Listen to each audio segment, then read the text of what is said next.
page 50.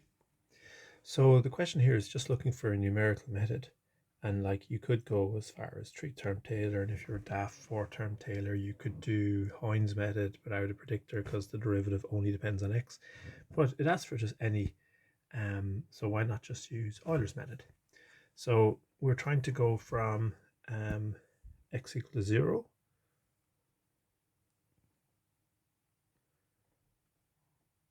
and it's asking us to go to 0.2 meters using a step size of 0.1. The initial v is 24.4. So we're trying to find out what's happening. We're trying to approximate what's happening at 0.2. Okay, so Euler's method says the next v value is the previous v value plus the step size times the previous slope, and the slope is given by the derivative. So we've minus 10 cos x, now it should be the previous x, which is 0, minus 3 squared all over 2 pi, and that, using a calculator to 4 significant figures, is 24.26. Okay, so that's 24.26, and now we use Euler's method again. The next v value is equal to the previous v value plus the step size times the previous slope. Slope is given by the derivative, minus 10 cos x. Now it would be the previous x, so we're here. The previous x is 0.1. Minus 3 to be squared divided by 2 pi. This is one I made earlier, approximately 24.03. And if you want, I don't know how you possibly know this, but it is kilonewtons.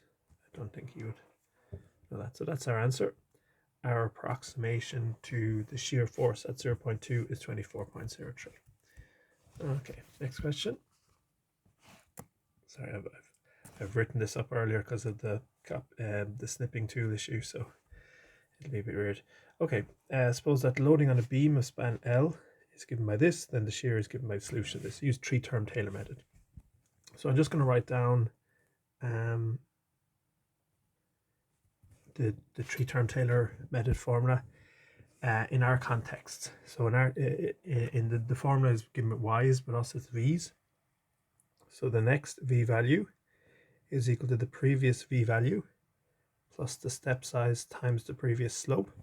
And if you leave it at that, that's a 2-term Taylor method, otherwise known as Euler's method, plus step size squared over 2 times previous second derivative. So what's necessary here is for us to calculate the second derivative, and we find that by differentiating the first derivative. So if we do that, we'll get the second derivative of v. So let us fix the minus 20, and then it's not e to the x, it's e to a function of x. So we need to use the chain rule. The chain rule would say differentiate the outside function. The outside function here is exponential. I might just write a little note here.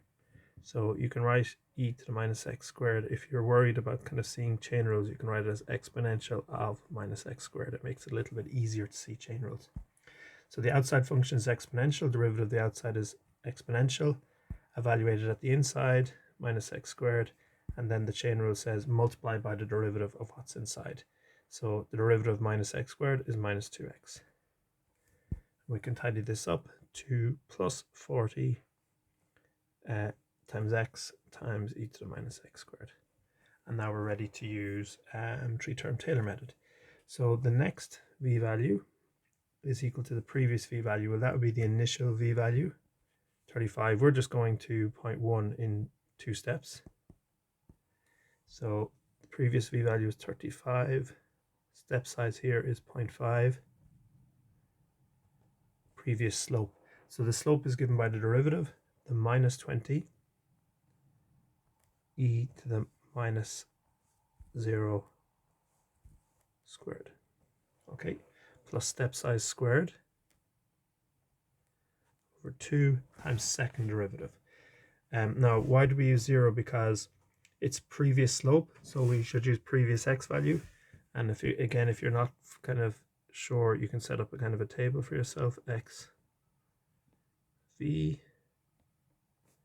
So we're going from 0 and we're going to 1 in steps of 0.5. So the initial v was given to us as 35. So when we're looking here, when we use previous slope, and slope depends on x, we must use the previous x, which is 0. Okay, anyway, step size squared over 2 times second derivative, 40 times previous x is 0, which means the rest doesn't really matter. I won't use the red pen again because it's multiplied by 0. So into the calculator here, you get 25. And then we just have to go one more step to approximate. And of course, there's a little error there. It should be 1. My apologies. So the next v value is the previous v value, which was 25, plus step size is 0.5 times previous slope minus 20 e to the minus x squared. Now we're at x equal to 1, so previous slope use the previous x, which is 0.5 plus 0.5 squared over 2 times, sorry, why am I writing stuff like that? I'm going to looking ahead at the 40. 40 previous x, 0.5, and then e to the minus 0.5 squared. And this is approximately equal to 19.159. That is our answer. Okay, and on to the next question. Use three-term Taylor method, step of 0.1 to find out what's going out. Oh, this is just one step. Handy enough. Okay. So to use the three-term Taylor method, we must find the second derivative. Now what we have here is dy dx plus 4y equal to 40. Now you can differentiate both sides, but it might be easier. Well, no, we need the slope. We need dy dx, so we'll just solve this like an algebra problem for dy dx first of all.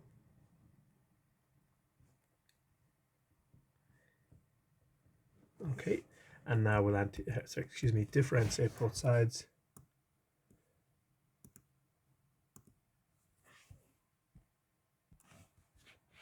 To get the second derivative. So we're going to differentiate both sides here. The derivative of the first derivative is the second derivative.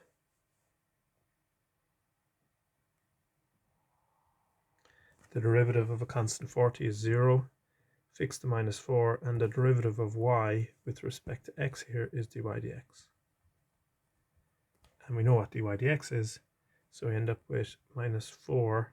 Dy dx is 40 minus 4y, and just kind of to ease calculations, you don't have to do this, I'm going to multiply this out and I get 16y minus 160. Okay, and we're just asked to do one step here of three-term Taylor.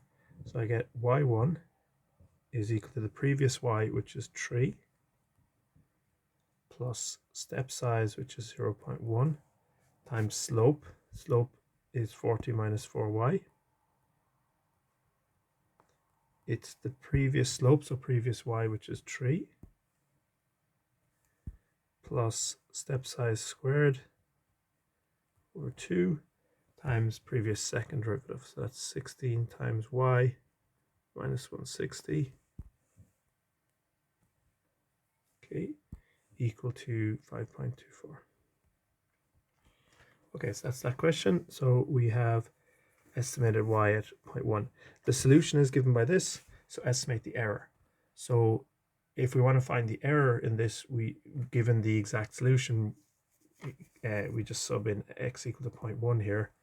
So I get that y of 0.1 is equal to 10 minus 7 times e to the minus 4 times 0.1. Bang that into the calculator to 5 significant figures, 5.3078. Okay, so the error then is the difference between this and this. Doesn't say, yeah, it's just a single, yeah. So we get, therefore, the error is the exact minus the approximation bang that into the calculator, 0.067760. That's it. Okay, on to the next question. The worked solution for this, by the way, there is one in the manual. We'll do it as well here. Worked solution on page 161.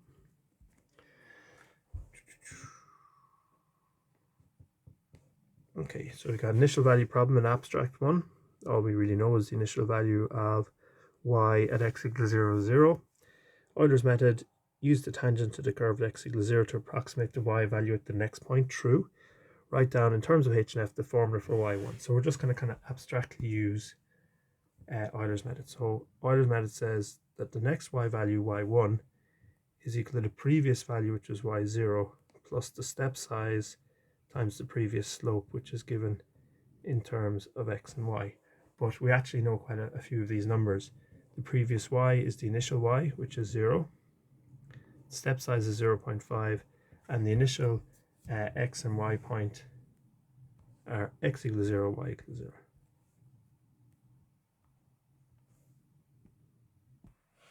Okay, part B.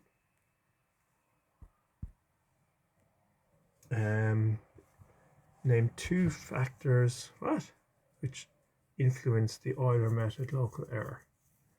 So there's two things here. Now, this is a little bit dodgy in a way because, like, the factors that let me just write this down. It's probably not the best question in the world. In general, there's two things that influence the Euler method local error. We have the step size and the second derivative. Now here, this is actually kind of saying that you're not changing the step size, so it wasn't actually a very well written question. But the two factors that influence it are the step size, which you control, and the second derivative, which you do not control. Okay, keep two strategies for getting a more accurate approximation. Well, you could reduce the step size or use a higher order method. So you could reduce step size or use a higher order method.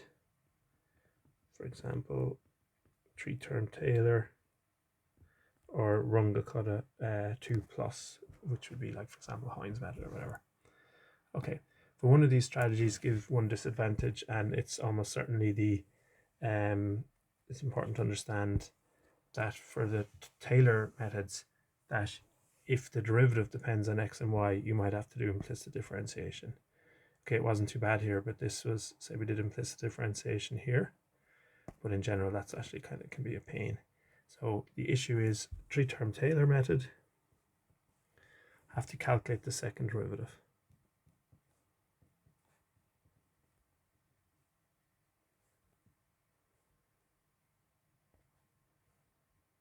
And if the derivative depends on y as well as x, or depends on y, potentially with use of potentially requires implicit differentiation.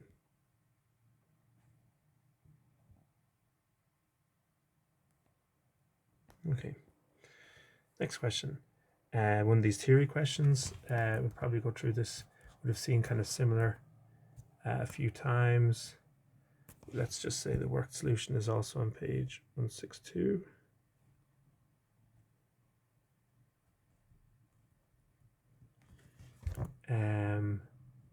Right, first question. So this would have been answered in many other different videos. What does it mean to say that the local error is order h cubed? It means that the local errors, all of them, the absolute value of them is less than or equal to some constant times h cubed. That's all I really want to, but if we kind of push it for some constant, some positive constant, that'd be kind of cherry on top, as it were. This argument, we've seen this a million times. I'm going to fly through it. So the global error is the sum of local errors, the n of them, and we're interested in showing something about the global error being order h squared. So we're interested in the absolute value. Now if we take a worst case scenario that's making all the local errors positive, that looks like this.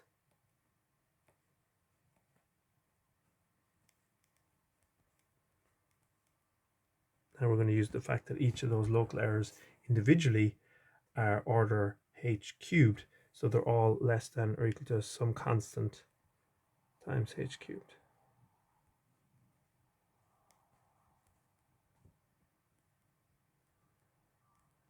And now what we're going to do is let k be the max of them.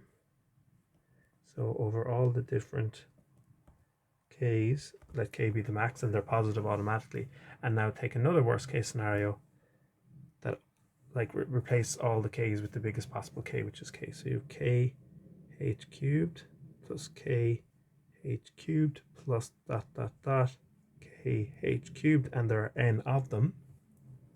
So this is n times k times h cubed. Now we're interested in approximating xn, which is some fixed number. So let xn minus x0, this is the span of values that we're interested in. This is a constant, and also, or rather this implies L is made up of n steps, and therefore we can say that n, by dividing both sides by h, is equal to L divided by h. And therefore, kind of going from this is less than or equal to this. So if we do that, we have the absolute value of the global error, which is less than or equal to n k h cubed. Replace the n with L over h. They're equal. And so we get that the absolute value of the global error is L divided by h times k times h cubed, and h cubed divided by h is h squared.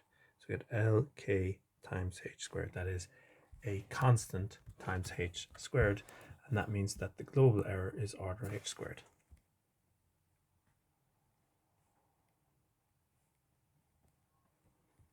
Okay, next question. What is the effect on the global error if we quarter the step size? So if we quarter, now the global error is order h squared, so if you quarter, what will happen is it'll be like quarter squared, which is 1 over 16. Now this has been argued in the lectures and other videos, so I'm just going to write down the answer here. The global error would go to the global error divided by 16, in other words, reduced by a factor of 16.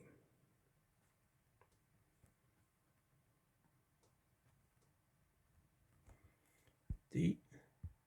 The local errors and global errors here are truncation errors, errors arising from deficiencies in the method. Like it's a 3-term Taylor method. It's not giving you the exact answer, it's giving you an approximation. You go to 4-term Taylor method, or you could reduce step size, these kind of things.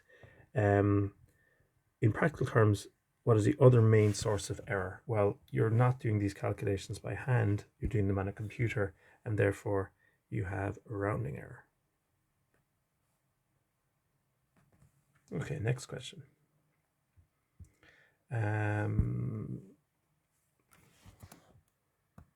So worked solution, page 163.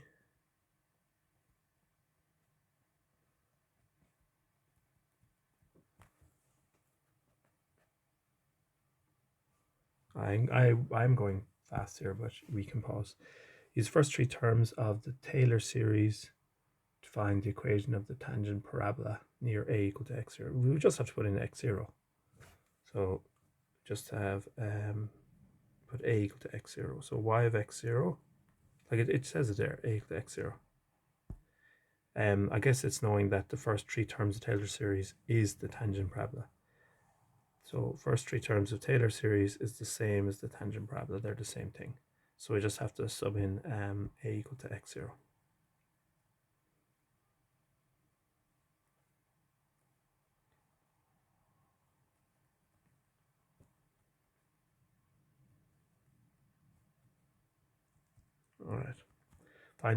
describe how to find the second derivative.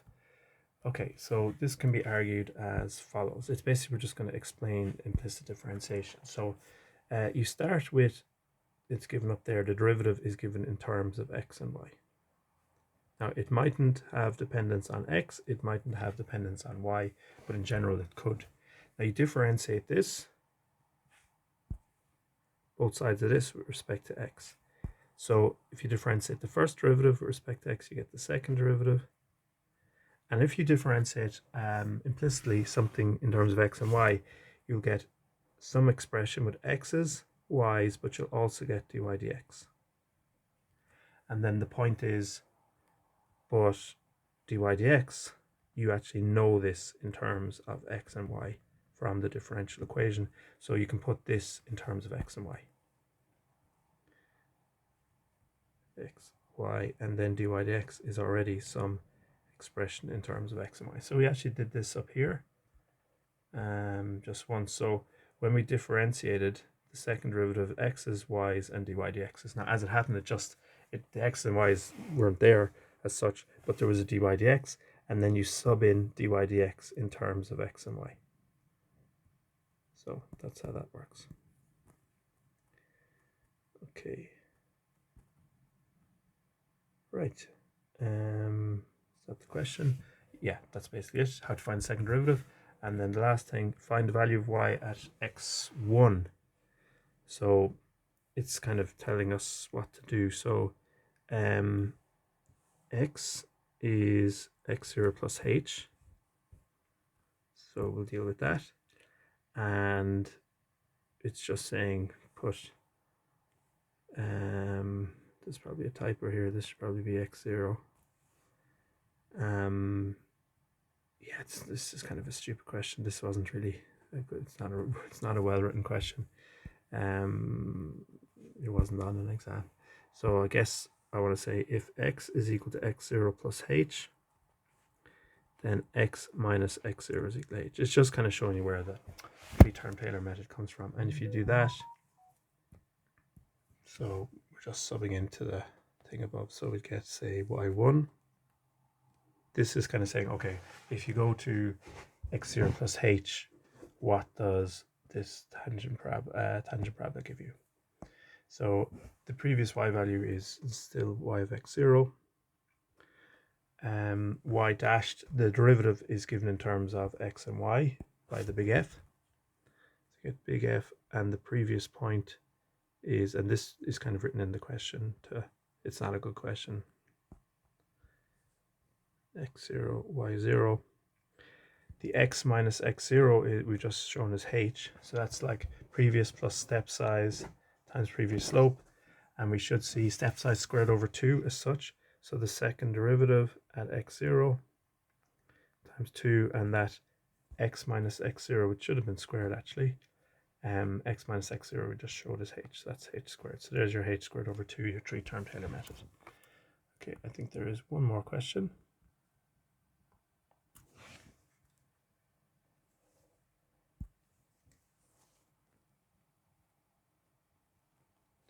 Okay, use anti-differentiation to solve this. So if we anti-differentiate both sides, well, starting with dy dx, it says a and b are constants, is 2a times x plus b. So we anti-differentiate both sides. The antiderivative of the first derivative is y, fix the constant 2a, antiderivative x, which is x to the 1, is x squared over 2. Antiderivative constant b is b times x, and we get a constant of integration. And now we have that at x equal to 0, y is equal to little c. At those at x equal to 0, y is equal to little c. So if we sub that in to what we just got, we get c is equal to, now we might do 2a divided by 2 is a. X there is 0, so 0 squared, plus b times 0 plus the constant of integration. We see that the constant of integration is little c. So we have our solution, y is equal to ax squared plus bx plus c. In other words, a parabola. Right. What does the graph look like? Well, we just said it there, a parabola.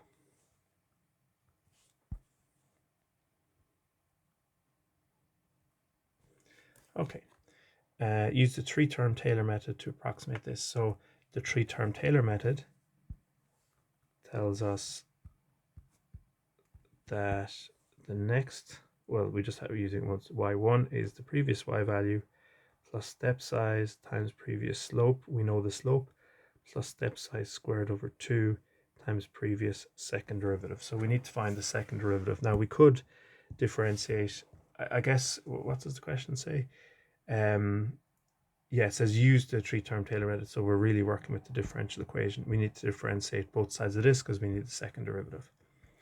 So if we differentiate the dy dx above, we had 2a times x, fix the 2a, and the derivative of x is 1, and the derivative of constant b is 0. So just get 2a. Okay, so now let's use three-term Taylor method. Next y value is the previous y value. So I guess the previous y value after one step is the initial y value, which is c, plus step size, which is h, times slope, which is 2ax plus b, and the previous x is 0, plus step size squared over 2 times previous second derivative, which is 2a. And if we tidy this up, we have 2a divided by 2 is a times h squared. We get b times h plus c. Okay, and then D says, what is the error? Well, we need to find the exact value. So the exact solution is given up the top there. So y of x is equal to ax squared plus bx plus c. Evaluate this at h. Because you're going from, like if I was to draw this, you're going from x0, and we want a 1 step size, 0 plus h. And then y, the initial value is little c. Okay, so our approximation to what's going on at h using three-term Taylor is this. And now we actually have the exact solution. So we can sub in x equal to h. A times h squared plus b times h plus c. And you notice actually it's the same as the approximation. So the error here is the true minus the approximation, which is actually 0. So when, in this case, when the derivative, the exact solution is a parabola for this particular first derivative, three-term Taylor gives you the exact solution, and that's expected because the three-term Taylor uses tangent parabolas. So if the solution is a parabola, it should do a pretty good job of showing it. Now we are looking at either use the exact solution or the differential equation, calculate the third derivative. So the third derivative, I think we'll go back. We had the second derivative was 2a.